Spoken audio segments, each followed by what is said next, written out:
বার্ধক্য ভাতা, বিধবা ভাতা অথবা লক্ষ্মীর ভাণ্ডার ইত্যাদি যে সমস্ত প্রকল্প রয়েছে যেগুলিতে আপনাদের মাসিক কিস্তিতে টাকা দেওয়া হয়, সেই সমস্ত প্রকল্পের টাকা যেই মাত্র ব্যাংকের অ্যাকাউন্টে ঢুকছে তখনই কিন্তু কিছু পরিমাণ টাকা আপনাদের কেটে যাচ্ছে। হ্যাঁ বন্ধুরা, ঠিকই শুনছেন।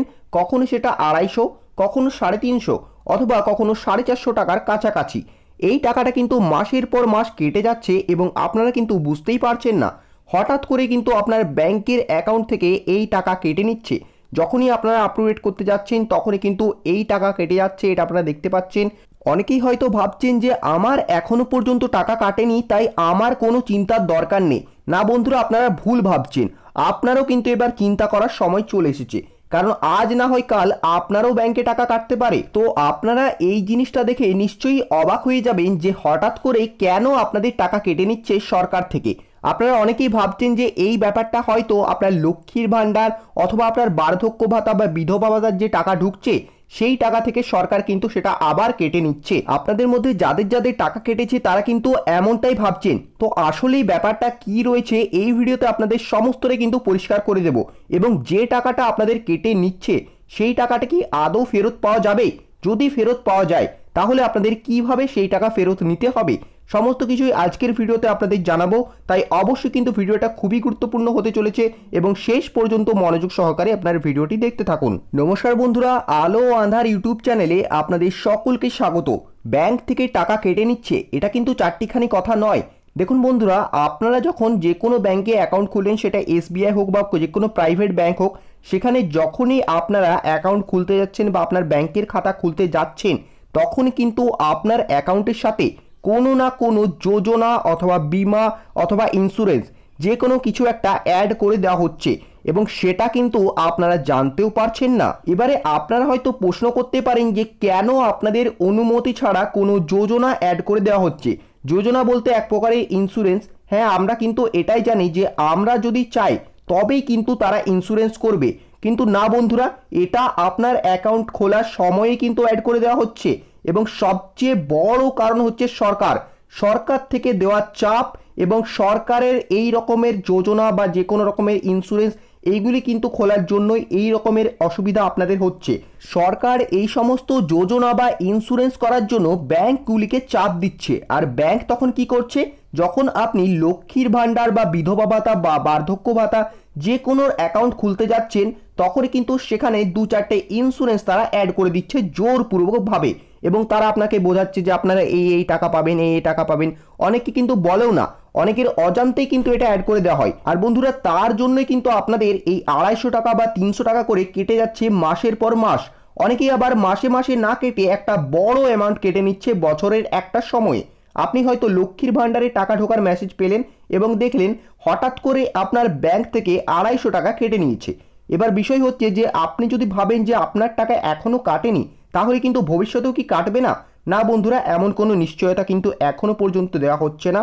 হঠাৎ করেই 200 বা 250 বা 400 এমনই কিন্তু উধাও হয়ে যেতে পারে আপনার ব্যাংকের অ্যাকাউন্ট থেকে। এবার যাদের যাদের অ্যাকাউন্ট থেকে টাকা কেটেছে বা যাদের এখনো পর্যন্ত কাটেনি সবার জন্য কিন্তু আজকে উপায় বলে দিচ্ছি। খুবই ভালোভাবে আপনারা এটি শুনে নিন। আপনাকে ব্যাংকের খাতাটি খুলতে হবে এবং সেখানে দেখতে হবে যে কাস্টমার কেয়ারের নাম্বার কোথায় লেখা রয়েছে। সেই নাম্বার নিয়ে আপনাকে ফোন করতে হবে। আপনার রেজিস্টার করা মোবাইল নম্বর থেকে। অন্য নম্বর থেকে কিন্তু ফোন করলে ব্যাংক কিন্তু রেসপন্স দেয় না, অথবা আপনার যে অসুবিধা সেটি কিন্তু তারা মান্যতা দেয় না।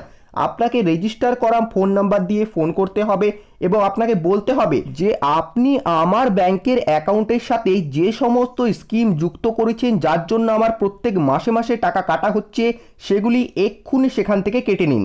অর্থাৎ আপনার যে ব্যাংকের অ্যাকাউন্টে আপনার এতদিনের টাকা কাটা হচ্ছে আপনাকে কিন্তু সেই টাকা ফেরত চাইতে হবে এবং বলপূর্বক আপনাকে বলতে হবে। আপনি যদি জোর করে সেটা বলেন, ব্যাংক কিন্তু আপনাকে 1 সপ্তাহের মধ্যেই সেই টাকা দিতে বাধ্য। এতদিন পর্যন্ত আপনার যে টাকা কেটেছে সমস্তটাই কিন্তু ব্যাংক আপনাকে দিয়ে দেবে। এবং এখনো পর্যন্ত যাদের অ্যাকাউন্ট থেকে টাকা কাটা হয়নি তারাও কিন্তু অবশ্যই ব্যাংকে ফোন করে এই কথাটি বলবেন এবং আপনার যে ব্যাংকের অ্যাকাউন্ট সেই ব্যাংকের অ্যাকাউন্টে যে সমস্ত যোজনা বা বীমা তারা যুক্ত করেছে সমস্তটাই কিন্তু তারা ওখান থেকে সরিয়ে নেবে এবং এটা কিন্তু আপনার অধিকার। আপনি যদি না চান যে আপনার ব্যাংক থেকে টাকা কাটা হোক, অবশ্যই কিন্তু সেখানে ফোন করে আজকেই বলে দিন।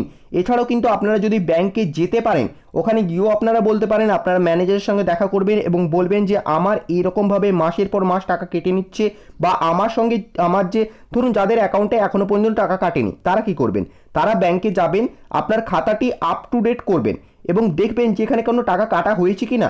যদি না হয়ে থাকে তাহলে আপনারা ব্যাংকে যোগাযোগ করে ওখানে ম্যানেজারকে বলবেন যে আপনার ব্যাংকের সাথে কি কোনো যোজনা বা কোনো বীমা যুক্ত রয়েছে, যদি থাকে তা এক্ষুনি সরিয়ে ফেলুন।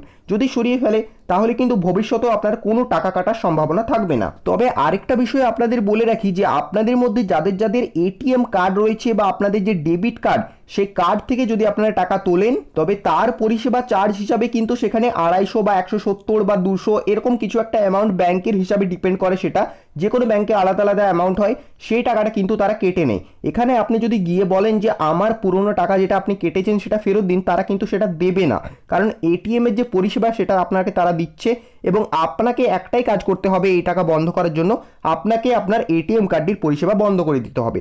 যদি আপনি এটিএম কার্ডটার পরিষেবা বন্ধ করে দেন সেক্ষেত্রে কিন্তু কোনো রকমের এটিএম চার্জ আপনার কাটা হবে না। অনেকে হয়তো ভাবছেন যে আমার 250 বা 200 করে টাকা কেটে নিচ্ছে কেন, এটা কিন্তু বছরের একটা সময়ে কাটা হয়।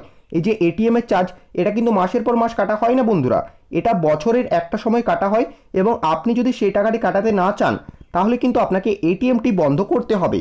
তো আপনাদের মধ্যে অনেকেই আমাকে কমেন্ট করে বলেন যে দাদা আমার এই টাকা কেটে নিচ্ছে, অমুক ব্যাংক থেকে টাকা কেটে নিচ্ছে, বা আমার এখানে টাকা ঢুকছে না, বা ঢুকলেও আমার ব্যাংকে গিয়ে দেখছি সেখানে টাকা থাকছে না মেন ব্যালেন্সে। তো তাদের জন্য আজকের ভিডিওটি ছিল। এরকমই যে কোনো রকমের গুরুত্বপূর্ণ সরকারি প্রকল্প সম্পর্কে ভিডিও পেতে অবশ্যই কিন্তু আপনারা আমার চ্যানেলটিকে সাবস্ক্রাইব করে নেবেন এবং তার পাশে থাকা বেল আইকনে ক্লিক করে সেটিকে অল নোটিফিকেশনে অন করে দেবেন।